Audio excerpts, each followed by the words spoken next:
वंदनीय बाळासाहेबांचा वारसा आणि विचार पुढे नेणारे एकनाथ शिंदे साहेब आहेत.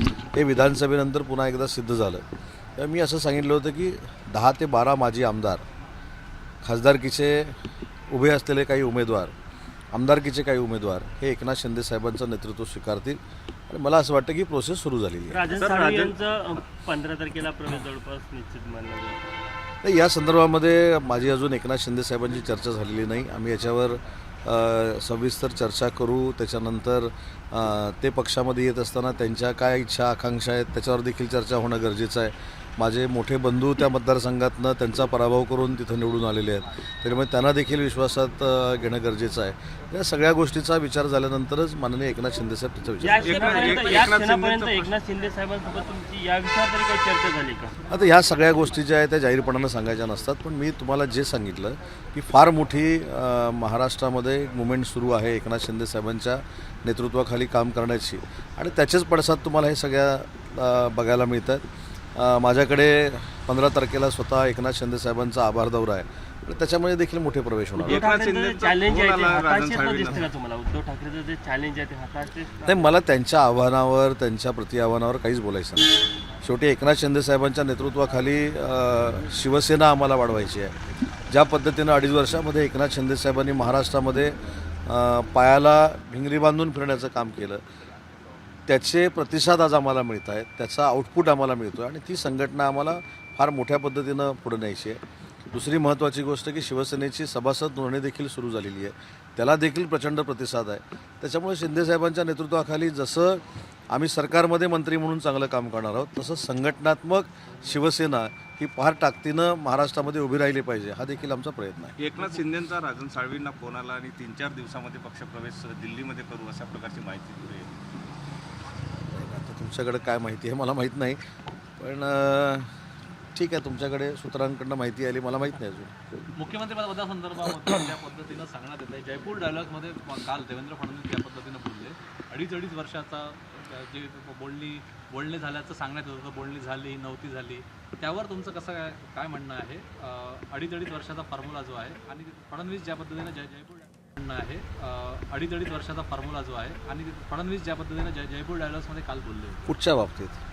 आधी म्हणजे 2019 मध्ये अमित शहा जेव्हा मी देवेंद्रजींची पूर्ण मुलाखती बघितली.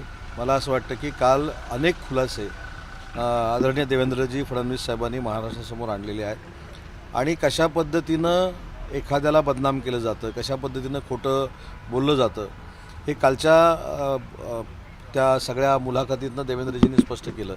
जिथं काही घडलेलंच नव्हतं तिथं देवेंद्रजींना बाहेर ठेवण्यात आलं होतं, अमित शहा साहेबांनी ह्या कमिटमेंट केल्या होत्या, हे जे काही भाषणातनं आपण ऐकत होतो त्याचे सगळे खुलासे काल देवेंद्रजींनी केलेले आहेत. दिल्लीतल्या पराभवावरून रोहित पवार यांनी म्हटलं आहे की इंडिया आघाडी जी आहे त्याच्यामध्ये समन्वय नसला, म्हणजे आता कुठेतरी यांच्यातच या पराभवावरूनच सुरू झालं. बघा, 3-3.5 महिन्यापूर्वी विधानसभेच्या अगोदर तुमच्याच माध्यमातून माझं राजकीय मत मी मांडलेलं होतं की ही जी काय इंडिया आघाडी आहे, इंडिया आघाडी म्हणून त्यांनी घेतलं म्हणजे भारताबद्दल आम्हालाच आत्मीयता आहे, भारताचं तारणकर्ते आम्हीच आहोत, अशा पद्धतीचं एक वातावरण तयार केलेलं होतं. ते टिकणार नाही हे सगळ्यांनाच माहिती होतं, आणि ज्या पद्धतीनं महाराष्ट्रानं पहिलं मॅन्डेट आम्हाला दिलं, त्याच्यानंतर आता दिल्लीनं दिलं आहे, त्याच्यामध्ये शिल्लक काय राहिला हा एक प्रश्न आहे ना. आता स्वतःचं स्वतंत्र अस्तित्व टिकण्याशिवाय महाविकास आघाडीच्या पक्षांना पर्याय उरलेला नाही, आणि म्हणून काही कारणं सांगून आता आम्ही इकडे चाललो तिकडे चाललो.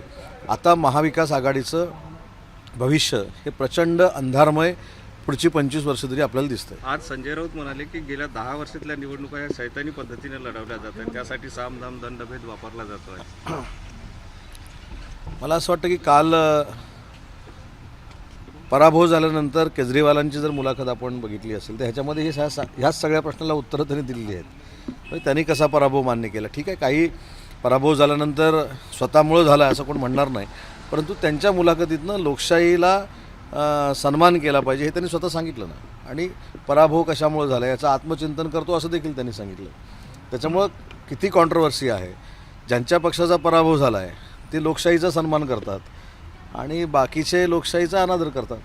मसाजोगचे सरपंच संतोष देशमुख यांच्या हत्या प्रकरणाला 2 महिने पूर्ण झालेले आहेत. यातला एक आरोपी फरार आहे आणि विरोधकांकडनं धनंजय मुंडेंच्या राजीनाम्याच्या मागणीला सातत्याने जोर दिला जातो. विरोधकांनी काय करावं हा लोकशाहीतला त्यांचा अधिकार आहे, परंतु धनंजय मुंडेंच्या बाबतीमधली स्पष्ट भूमिका सगळ्यांचीच आहे की सध्या त्याची ज्युडिशरी इन्क्वायरी सुरू आहे. त्या प्रकरणाची कोर्टामध्ये मॅटर आहे. काही लोकांना अटक केलेलं आहे. IGच्या अध्यक्षतेखाली SIT नेमली गेलेली आहे, त्याची देखील चौकशी आहे आणि त्याच्यामधनं जे काही निष्पन्न होईल, ज्या चौकशीतनं निष्पन्न होईल, आमची शिवसेनेची भूमिका स्पष्ट आहे की जे संतोष देशमुखचे मारेकरी आहेत यांना फासावरच लटकवलं पाहिजे. अशी प्रवृत्ती म्हणजे परत वाढणार नाही ही भूमिका पोलिसांनी घेतली पाहिजे.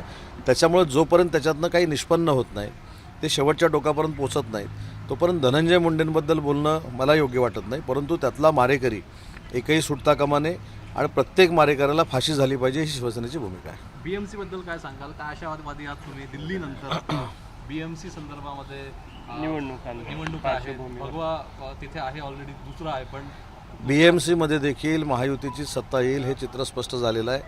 ज्या पद्धतीनं पूर्वी एकनाथ शिंदेसाहेब मुख्यमंत्री असताना मुंबईच्या कायापालट करण्यासाठी त्यांनी प्रयत्न केला, आता देवेंद्रजी करत आहेत, अजितदादा करत आहेत. त्याच्यामुळे या तिघांच्या संयुक्त प्रचारातनं, संयुक्त युतीतनं तिथं महायुतीचाच भगवा फडकणार आहे. थँक्यू.